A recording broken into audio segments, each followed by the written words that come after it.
Ni hao teman-teman, kita sekarang berada di tokonya Adi Reska. Ya, di sini lagi kebetulan ramai pengunjung ya. Ya, ini ownernya namanya Bang Adi. Halo, assalamualaikum. Nah, waalaikumsalam ya. Bang Edi, boleh tahu dong cerita sama kita tentang ide awalnya itu membuka usaha bisnis seperti ini gimana?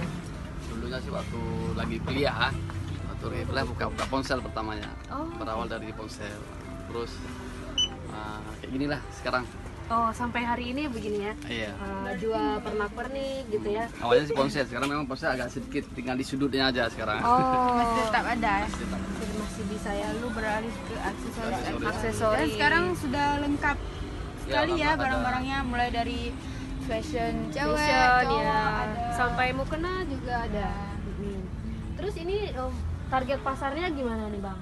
Target pasarnya awalnya sih mahasiswa namanya. Lebih ke Karena lokasinya juga berada di Darussalam teman-teman. Jadi Darussalam itu memang kampus dan kos-kosan ya, mahasiswa. kos-kosan mahasiswa. Jadi targetnya ya udah tepat sekali ya. Targetnya itu udah ke mahasiswa, terus anak sekolah sih sekalian anak ya. sekolah, terus aksesorisnya juga Punya ibu dominan juga untuk ada sih, cuman nggak begitu banyak. Oh iya. Karena emang targetnya fokus ke situ. Terus kalau masalah supplier itu gimana? Supplier kita ada dari Medan, ada dari Jakarta ada juga. Oh ya. Terus Ya, kalau ya. ini kan dengar-dengar ada dua ya Bang ya? Iya, di satu lagi di pusatnya Simpang Adi Galon. Reska. Di Darussalam juga ya? Pemasarannya itu jadi dua tempat ya. Dua tempat.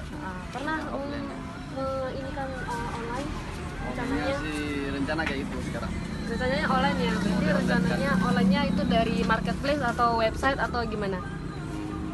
Marketplace dulu lah. Marketplace ya. Tapi sudah berencana untuk membuka website ya? Iya. Ya, nanti kita buka websitenya. Judulnya apa kemarin? Ada Dropship Aceh. dropshipaceh.com. Oke, teman-teman silakan mampir di website kami dropshipaceh.com ya. Yuk, sampai jumpa ya teman-teman. Nanti kita ketemu lagi.